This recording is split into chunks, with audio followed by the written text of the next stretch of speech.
श्री कृष्ण गोविंद हरे मुरारी, हे नाथ नारायण वासुदेवा। श्री कृष्ण गोविंद हरे मुरारी, हे नाथ नारायण वासुदेवा।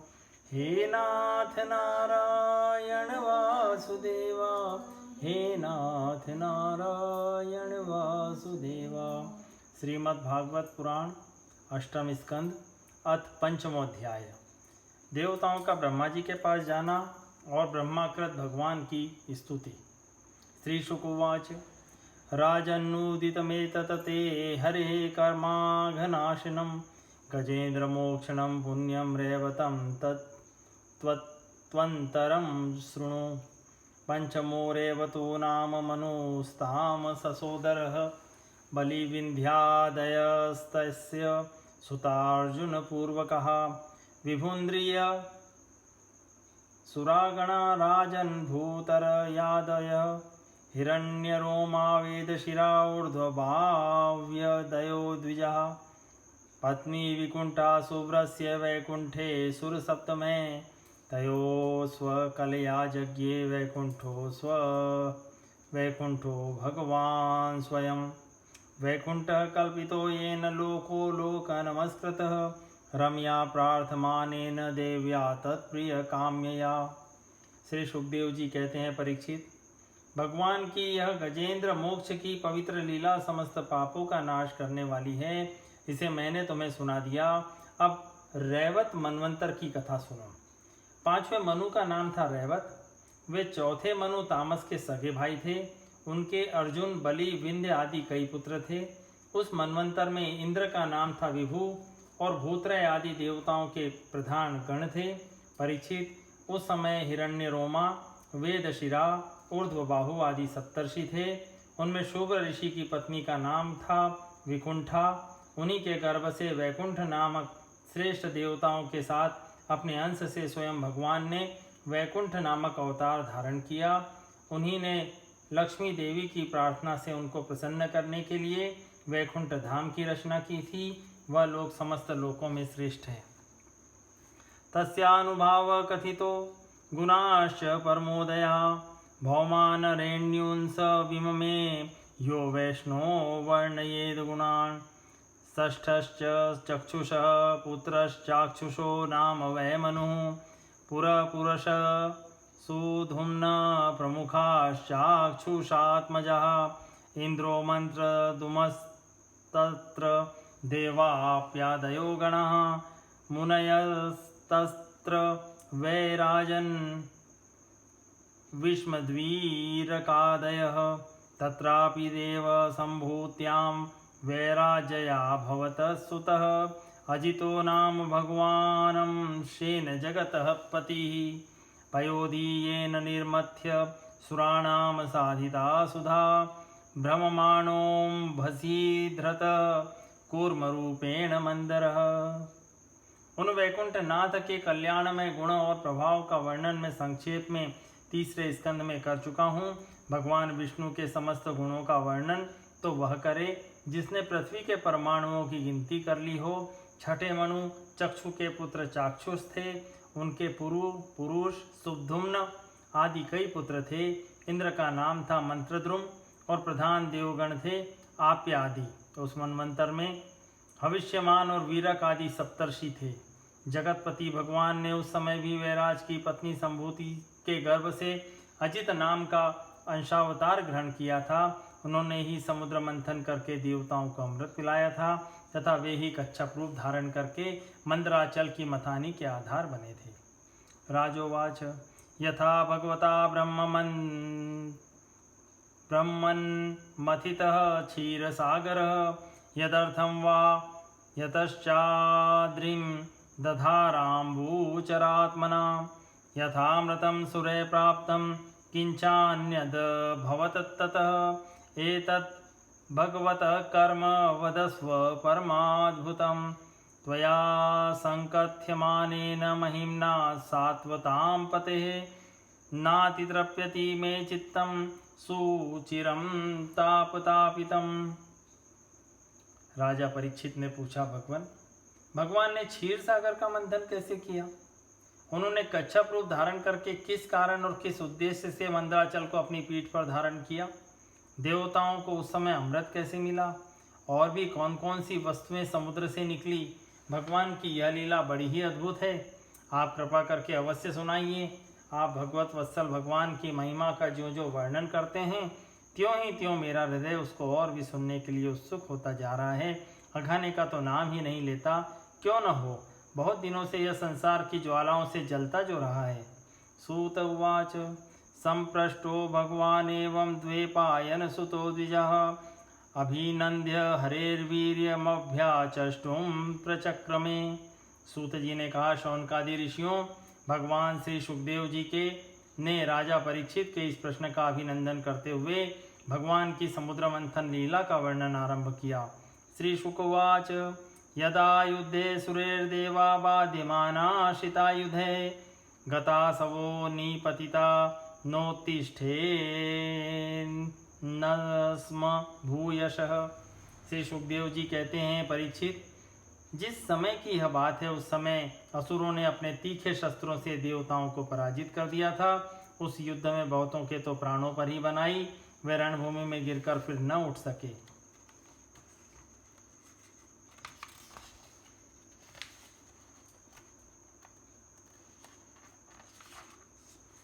यथा दुर्वाससः शापात् सेन्द्रालोकास्त्रयो नृप निःश्रीकांक्षा भवस्तत्र नेषुरिज्यादय क्रिया निशाम्ये तत् सुरगणा महेन्द्र वरुणादय नाद्यगच्छत् स्वयं मन्त्रे मन्त्रयन्तो विनिश्चयं ततो ब्रह्मसभां जग्मुर्मेरोर्मूर्धिनि सर्वशः सर्वं विज्ञापयाञ्चक्रु प्रणता परमेष्ठिने सविलोक्येन्द्रवाह्यादीन् निसत्वान् विगतप्रभान् लोकान् मङ्गलप्रायान् सूरा न यथा विभु समाहितेन मनसा संस्मरणं पुरुषं परम् उवाचोत्फुल्लवदनो देवांस भगवान् परः अहं भवो यूयमथोऽसुरादयो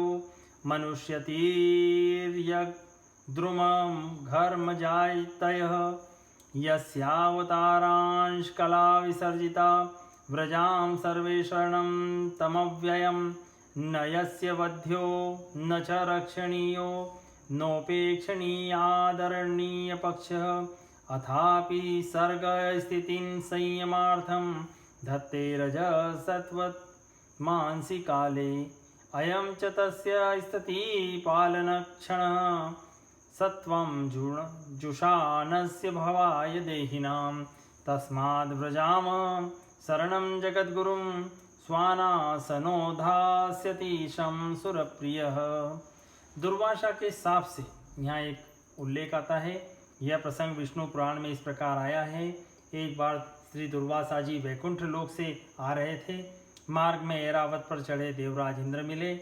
उन्हें त्रिलोकाधिपति जानकर दुर्वासा जी ने भगवान के प्रसाद की माला दी, किंतु इंद्र ने ऐश्वर्य के मत से उसका कुछ भी आदर न कर उसे ऐरावत के मस्तक पर डाल दिया। ऐरावत ने उसे सूंड से लेकर पैरों से कुचल डाला। इससे दुर्वासा जी ने क्रोधित होकर शाप दिया कि तू तीनों लोकों से शीघ्र ही श्रीहीन हो जाएगा। दुर्वासा के शाप से तीनों लोक और इंद्र स्वयं भी श्रीहीन हो गए थे। यहाँ तक कि यज्ञ यागादि धर्म कर्मों का भी लोप हो गया था। यह सब दुर्दशा देखकर इंद्र वरुण आदि देवताओं ने आपस में बहुत कुछ सोचा विचारा, परंतु अपने विचारों से वे किसी निश्चय पर नहीं पहुँच सके।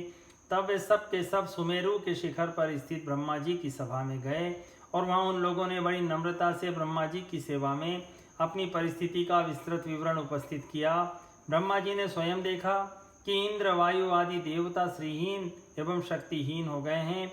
लोगों की परिस्थिति बड़ी विकट संकटग्रस्त हो गई है और असुर इसके विपरीत फल फूल रहे हैं। समर्थ ब्रह्मा जी ने अपना मन एकाग्र करके परम पुरुष भगवान का स्मरण किया। फिर थोड़ी देर रुककर प्रफुल्लित मुख से देवताओं को संबोधित करते हुए कहा, देवताओं, मैं शंकर जी, तुम लोग तथा असुर दैत्य मनुष्य पशु पक्षी वृक्ष और स्वेदज आदि समस्त प्राणी जिनके विराट रूप के एक अत्यंत स्वल्पांति स्वल्प अंश से रचे गए हैं, हम लोग उन अविनाशी प्रभु की ही शरण ग्रहण करें। यद्यपि उनकी दृष्टि में न कोई वध का पात्र है और न रक्षा का, उनके लिए न तो कोई उपेक्षणीय है और न कोई आदर का पात्र ही, फिर भी सृष्टि स्थिति और प्रलय के लिए समय समय पर वे रजोगुण, सत्वगुण और तमोगुण को स्वीकार किया करते हैं। उन्होंने इस समय प्राणियों के कल्याण के लिए सत्वगुण को स्वीकार कर रखा है, इसलिए यह जगत की स्थिति और रक्षा का अवसर है। अतः हम सब उन्हीं जगत गुरु परमात्मा की शरण ग्रहण करते हैं। वे देवताओं के प्रिय हैं और देवता उनके प्रिय, इसलिए हम निज जनों का वे अवश्य ही कल्याण करेंगे। श्री शुकोवाच इत्याभाष्य सुरान् वेधा सह देवैररिन्दम अजितस्य पदं साक्षात् जगगाम तमसः परं तत्रादृष्टस्वरूपाय श्रुतपूर्वाय वै विभो स्तुतिमब्रूत देवीर्भिर्गीर्भिस्त्वविहितेन्द्रिय। श्री सुखदेव जी कहते हैं, परीक्षित, देवताओं से यह कहकर ब्रह्मा जी देवताओं को साथ लेकर भगवान अजित के निज गांव वैकुंठ में गए। वह धाम तमोमयी प्रकृति से परे है। इन लोगों ने भगवान के स्वरूप और धाम के संबंध में पहले से ही बहुत कुछ सुन रखा था, परंतु वहां जाने पर उन लोगों को कुछ दिखाई न पड़ा। इसलिए ब्रह्मा जी एकाग्र मन से वेदवाणी के द्वारा भगवान की स्तुति करने लगे। ब्रह्मोवाच अविक्रयं सत्यमनन्तमाध्यं गुहाशयं निष्कलम प्रत्यर्कं मनोग्रयानं वचसा निरुक्तं नमामहे देववरं वरेण्यं विपश्चितं प्राणमयोधियात्मना मर्थेन्द्रिया भासमनिन्द्रमव्रणं छाया तपो यत्र न ग्रध पक्षो तमक्षरं खं त्रियुगं व्रजामहे अजस्य चक्रं त्वजेर्यमाणं मनोमयं पंचदशारमाशु त्रिभाणि विद्युच्चलमष्टनेमि यदक्षमाहुस्तमृतं प्रपद्ये। ब्रह्मा जी बोले, भगवान, आप निर्विकार सत्य अनंत आदि पुरुष सबके हृदय में अंतर्यामी रूप से विराजमान अखंड एवं अतर्क्य हैं। मन जहाँ जहाँ जाता है वहाँ वहाँ आप पहले से ही विद्यमान रहते हैं। वाणी आपका निरूपण नहीं कर सकती। आप समस्त देवताओं के आराधनीय और स्वयं प्रकाश हैं।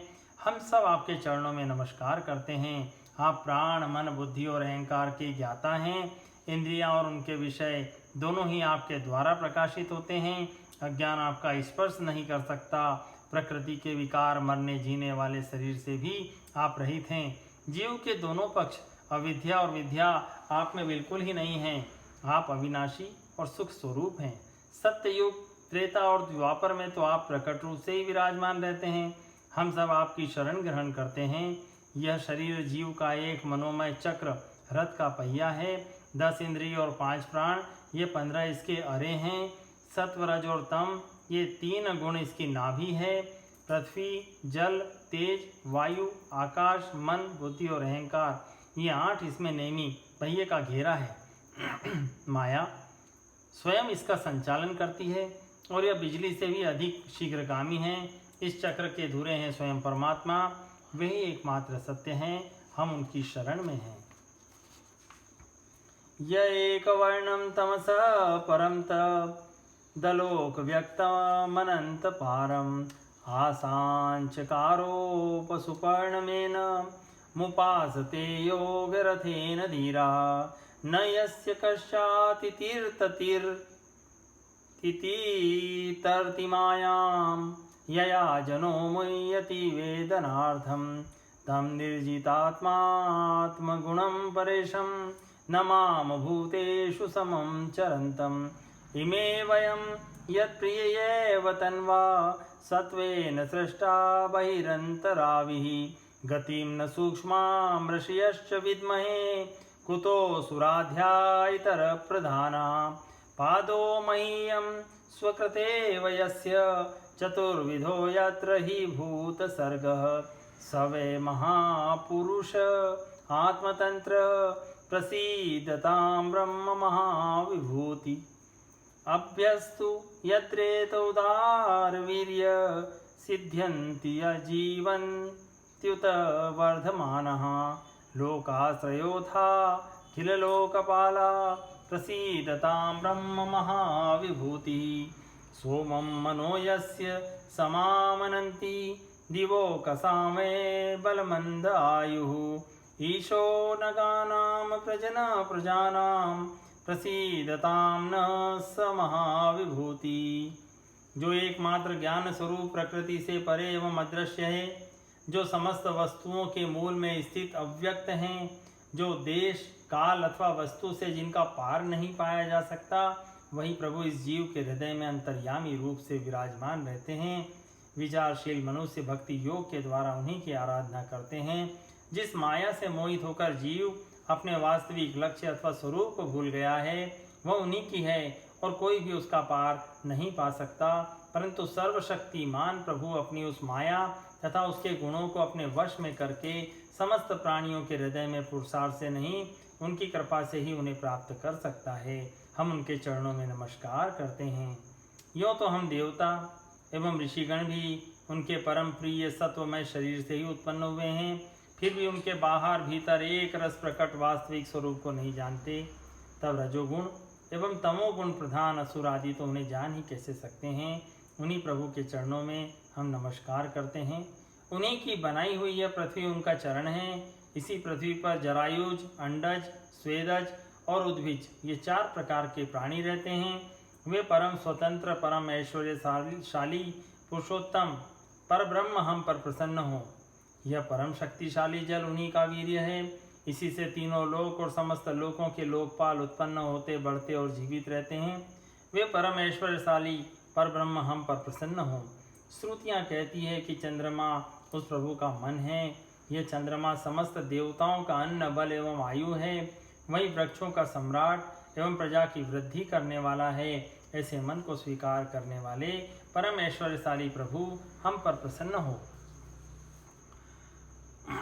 अग्निर्मुखम यस्य तु जात वेदा जात क्रियाकांड निमित्त जन्मा अंतः समुद्रे नुपचन सुधातून प्रसीदतान स महाविभूति यच्चक्षुरासीत तरणीर्देवयानं त्रयीमयो ब्रह्मण एष धीष्णयम् द्वारं च मुक्तेरमृतं च मृत्युः प्रसीदतां न स महाविभूति प्राणादभूद यस्य चराचराणां प्राणसहो बलमोजश्च वायुः अन्वास्म सम्राजमिवानुगा वयं प्रसीदतां न स महाविभूतिः श्रोत्राद् दिशो यस्य हृदश्च खानि प्रजगिरेखं पुरुषस्य नाभ्याः प्राणेन्द्रियात्मा सुशरीरकेतं प्रसीदतां न स महाविभूतिः बला महेन्द्र स्त्रीदशा प्रसादा मयो गिरीशोऽधिष्णाद् विरिञ्चः खेभ्यश्च छन्दाश्रयशयो मेढ्रतकः प्रसीदतां न स महाविभूतिः श्रीवक्षसः पितरश्छाययासन् धर्मस्तनादितरभ्रष्टतोऽभूत् योद्धर्स्य शीष्णोऽप्सरसो विहारात् प्रसीदतां न स महाविभूतिः। अग्नि प्रभु का मुख है। इसकी उत्पत्ति ही इसलिए हुई है कि वेद के यज्ञ यागादि कर्मकांड पूर्ण रूप से संपन्न हो सके। यह अग्नि ही शरीर के भीतर जठराग्नि रूप से और समुद्र के भीतर बड़वा नल के रूप में रहकर उसमें रहने वाले अन्न, जल आदि धातुओं का पाचन करता रहता है और समस्त द्रव्यों की उत्पत्ति भी उसी से हुई है। ऐसे परम ऐश्वर्यशाली भगवान हम पर प्रसन्न हो, जिनके द्वारा जीव देव यान मार्ग से ब्रह्मलोक को प्राप्त होता है, जो वेदों की साक्षात मूर्ति और भगवान के ध्यान करने योग्य धाम है, जो पुण्य लोक स्वरूप होने के कारण मुक्ति के द्वार एवं अमृतमय है और काल रूप होने के कारण मृत्यु भी है। ऐसे सूर्य जिनके नेत्र हैं, वे परम ऐश्वर्यशाली भगवान हम पर प्रसन्न हो। प्रभु के प्राण से ही चराचर का प्राण तथा उन्हें मानसिक, शारीरिक और इंद्रिय संबंधी बल देने वाला वायु प्रकट हुआ है, वह चक्रवर्ती सम्राट है। तो इंद्रियों के अधिष्ठात्र देवता, हम सब उसके अनुचर। ऐसे परमेश्वरशाली भगवान हम पर प्रसन्न हो, जिनके कानों से दिशाएं, हृदय से इंद्रिय गोलक और नाभि से वह आकाश उत्पन्न हुआ है, जो पांचों प्राण, अपान, उदान, समान और व्यान, 10 इंद्रिय, मन, 5 असु, नाग, कूर्म, क्रकल, देवदत्त और धनंजय एवं शरीर का आश्रय है, वे परमेश्वरशाली भगवान हम पर प्रसन्न हो, जिनके बल से इंद्र, प्रसन्नता से समस्त देवगण, क्रोध से शंकर, बुद्धि से ब्रह्मा, इंद्रियों से वेद और ऋषि तथा लिंग से प्रजापति उत्पन्न हुए हैं, वे परमेश्वरशाली भगवान हम पर प्रसन्न हो, जिनके वक्ष स्थल से लक्ष्मी, छाया से पितृगण, स्तन से धर्म, पीठ से अधर्म, सिर से आकाश और विहार से अप्सराएं प्रकट हुई हैं, वे परमेश्वरशाली भगवान हम पर प्रसन्न हो। विप्रो मुखम ब्रह्म च यस्य गुह्यं राजन्यासीद भुजयोर्बलं च उर्वो विडोजो घ्रीरवेदशूद्रो प्रसीदतान स महाविभूति लोभोदरात् प्रीतिरूपर्यभूदद्युतिर्नस्त प्रशव्यः स्पर्शेन काम भ्रुवोर्यम पक्ष्मभवस्तु कालः प्रसीदतां न स महाविभूतिः द्रव्यं वय कर्मगुणान् विशेषं यद्योगमाया विहिन्तान् वदन्ति यद्दुर्विभाव्यं प्रबुधापद्बाधं प्रसीदतां न स महाविभूतिः नमोऽस्तु तस्मा उपशान्तशक्तये स्वराज्यलाभ प्रतिपूरितात्मने गुणेषु माया रचितेषु रतिभिर्न सज्जन्मानाय नभस्वदूतये स त्वं नो दर्शयात्मानमस्म करणगोचरं प्रपन्नानां दिद्रक्षूणां सस्मितं ते मुखाम्बुजम् तैस्ते स्वेच्छाधृते रूपे काले काले स्वयं विभो कर्म दुर्विषहं यन्नो भगवांस्तत् करोति हि क्लेशभूर्यल्पसाराणि कर्माणि विफलानि वा देहिनां विषयार्थानां न तथैवार्पितं त्वयि नावमः कर्मकल्पोऽपि विफलार्येष्वारार्पितः कल्पते पुरुषस्य स ह्यात्मा दयितो हितः यथा हि स्कन्दशाखानां तरोर्मूलावसेचनम् एवमाराधनं विष्णो सर्वेषामात्मनश्च हि नमस्तुभ्यमनन्ताय दुर्विक्त्यात्मकर्मणे निर्गुणाय गुणेशाय सत्वस्थाय च सांप्रतम्। जिनके मुख से ब्राह्मण और अत्यंत रहस्यमय वेद, भुजाओं से क्षत्रिय और बल, जंघाओं से वैश्य और उनकी वृत्ति, व्यापार कुशलता तथा चरणों से वेद बाह्य शूद्र और उनकी सेवा आदि वृत्ति प्रकट हुई है, वे परम ऐश्वर्यशाली भगवान हम पर प्रसन्न हो। जिनके अधर से लोभ और ओष्ठ से प्रीति, नासिका से कांति, स्पर्श से पशुओं का प्रिय काम, भौहों से यम और नेत्र के रोमों से काल की उत्पत्ति हुई है, वे परम ऐश्वर्यशाली भगवान हम पर प्रसन्न हो।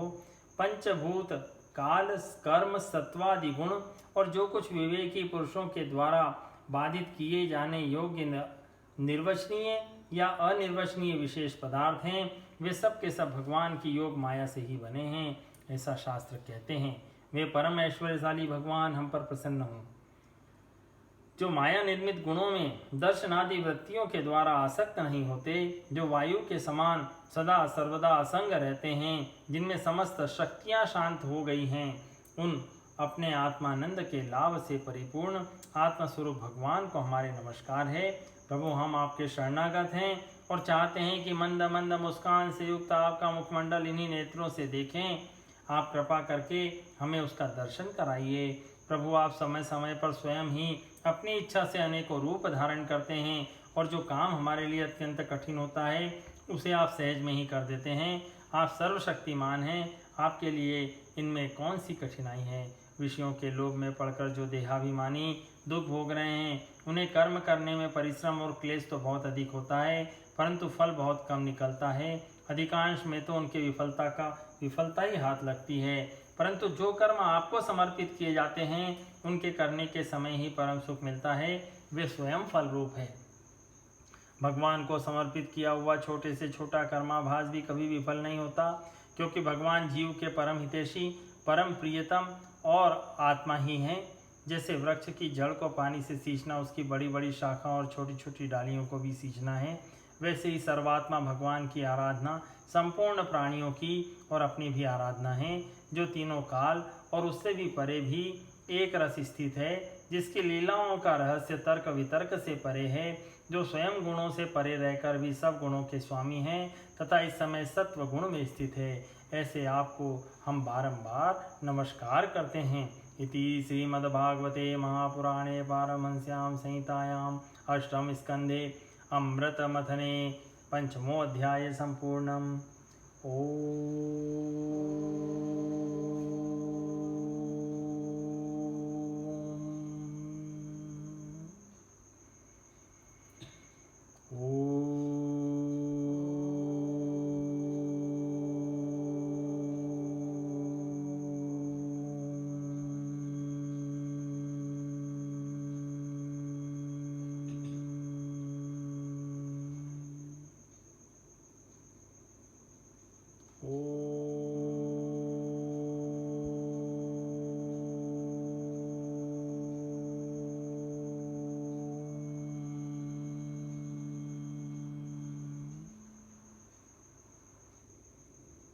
श्री कृष्ण गोविंद हरे मुरारी, हे नाथ नारायण वासुदेवा।